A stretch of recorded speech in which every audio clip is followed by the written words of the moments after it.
अस्सलातु वस्सलामु अलैका या रसूल अल्लाह व अला आलिका व सहाबिका या हबीब अल्लाह। अस्सलामु अलैकुम व रहमतुल्लाहि व बरकातुहू। व्यूवर्स, जैसे कि आप जानते हैं हम इस्लामी बहनों की नमाज के टॉपिक्स पर हमारे जो है वो टॉपिक चल रहे हैं। तो इस्लामी बहनों की नमाज जो किताब है इसमें बहुत ही आला मेयार की जो टॉपिक्स वो इस्लाम के मसाइल वगैरह लिखे हुए हैं। तो इस पे हमारे काफ़ी सारे टॉपिक्स जो है हमने आपके साथ शेयर कर लिए हैं, लेकिन अभी जो हमारा चल रहा है वो वज़ू का तरीका। इस पे हमारे जो दीनी मसाइल हैं उन पे हमारी बातचीत चल रही है आपसे। तो आज हम जो पढ़ेंगे वो है हंसने के आकाम। हंसने के आकाम। रकू सजूद वाली नमाज में बालगा ने कहकहा लगा दिया, यानी इतनी आवाज़ से हंसी कि आस पास वालों ने सुना तो वज़ू भी गया और नमाज भी गई। इसी तरह अगर इतनी आवाज़ से हंसी कि सिर्फ खुद सुना तो नमाज गई, वज़ू बाकी है। मुस्कुराने से ना नमाज जाएगी ना वज़ू। मुस्कुराने में आवाज़ बिल्कुल नहीं होती, सिर्फ दांत ज़ाहिर होते हैं। बालिग ने नमाज जनाजा में कहकहा लगाया तो नमाज टूट गई, वज़ू बाकी है। नमाज के अलावा कहकहा लगाने से वज़ू नहीं जाता, मगर दोबारा कर लेना मुस्तहब है। हमारे मीठे मीठे आका सल्लल्लाहु ताला अलैहि वसल्लम ने कभी भी कहकहा नहीं लगाया, लिहाजा हमें भी कोशिश करनी चाहिए कि ये सुन्नत भी ज़िंदा और हम ज़ोर ज़ोर से ना हंसें, ज़िंदा रहे कि हम ज़ोर ज़ोर से ना हंसें। फरमाने मुस्तफ़ा सल्लल्लाहु ताला अलैहि वसल्लम है कि यानी कहकहा शैतान की तरफ से है और मुस्कुराना अल्लाह अज़्ज़ व जल की तरफ से है।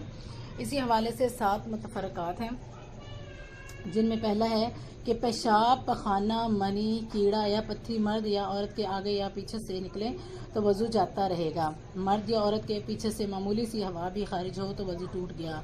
मर्द या औरत के आगे से हवा खारिज हुई, वज़ू नहीं टूटेगा। बेहोश हो जाने से वज़ू टूट जाता है। बाज़ लोग कहते हैं कि खंजीर का नाम लेने से वज़ू टूट जाता है, ये गलत है। दौरान वज़ू अगर रीख खारिज हो या किसी सबब से वज़ू टूट जाए तो नए सिरे से वज़ू कर लीजिए। पहले धुले हुए अज़ा बेधुले हो गए। नंबर 6 पे है बेवज़ू को कुरान शरीफ या किसी आयत का छूना हराम है। कुरान पाक का तर्जुमा फ़ारसी या उर्दू या किसी भी दूसरी ज़बान में हो, उसको पढ़ने या छूने में कुरान पाक का ही हुक्म है। आयत को बेछुए देख कर या ज़बानी बेवज़ू पढ़ने में हर्ज नहीं।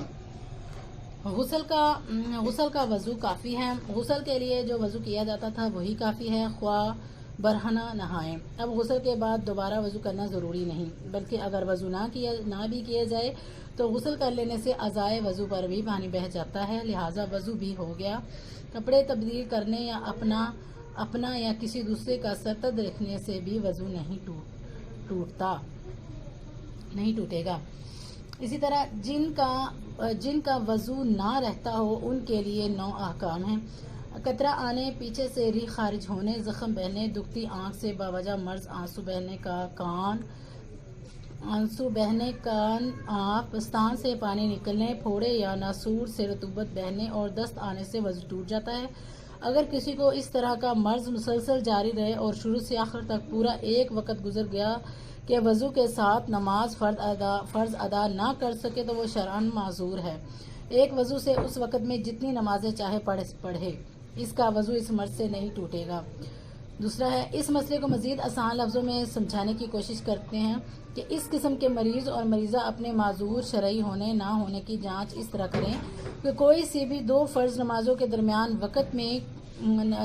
वक़्त में कोशिश करें कि वज़ू करके तहारत के साथ कम अज़ कम फ़र्ज़ रखते अदा की जा सकें। पूरे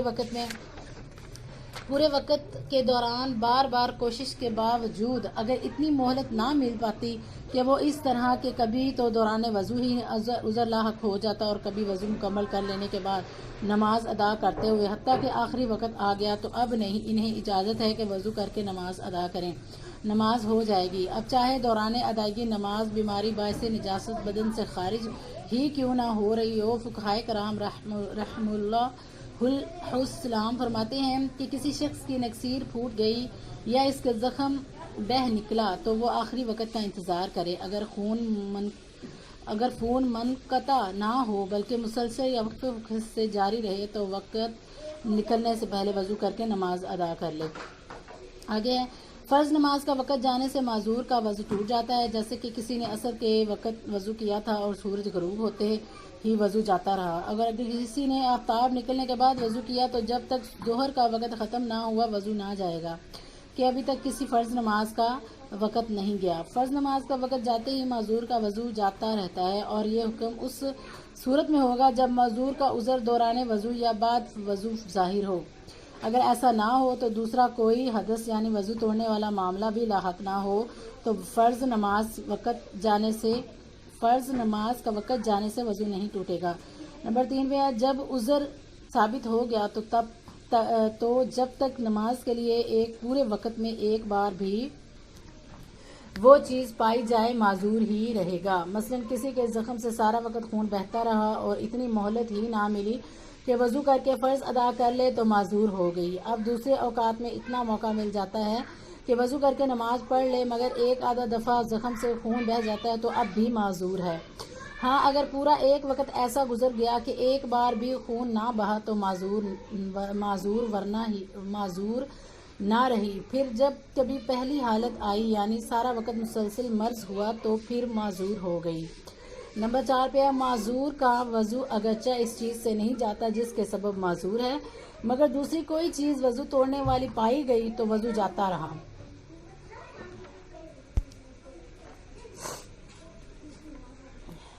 مثلا جس کو ریح خارج ہونے کا مرض ہے زخم بہنے سے اس کا وضو ٹوٹ جائے گا، اور جس کو زخم بہنے کا مرض ہے اس کا ریح خارج ہونے سے وضو جاتا رہے گا۔ نمبر 5 میں معذور نے کسی حدث یعنی وضو توڑنے والے عمل کے بعد وضو کیا اور وضو کرتے وقت وہ چیز نہیں ہے جس کے سبب معذور ہے، پھر وضو کے بعد وہ عذر والی چیز پائی گئی تو وضو ٹوٹ گیا۔ یہ حکم اس صورت میں ہوگا جب معذور نے اپنے عذر کی بجائے کسی دوسری سبب کی وجہ سے وضو کیا ہوا۔ اگر اپنے عذر کی وجہ سے وضو کیا ہے تو بعد وضو عذر پائے جانے کی صورت میں وضو نہ ٹوٹے گا۔ مثلا جس کا زخم بہتا تھا اس کی ریح خارج ہوئی اور اس نے وضو کیا اور وضو کرتے وقت زخم نہیں بہا تو وضو کرنے کے بعد بہا تو وضو ٹوٹ گیا۔ تو آج ہم نے جو ہے اس کے جن کا وضو نہ رہتا ہو ان کے لیے 9 احکام میں سے ہم نے جو ہے نا آج ہم نے آپ کے ساتھ 5 وہ شیئر کیے ہیں۔ تو اگر آپ کو اچھے لگے تو اس کو لائک کریں، شیئر کریے، اور باقی جو اس کے 4 ٹاپکس ہیں وہ ہم اگلی ویڈیو میں شیئر کریں گے۔ تب تک کے لیے اللہ حافظ۔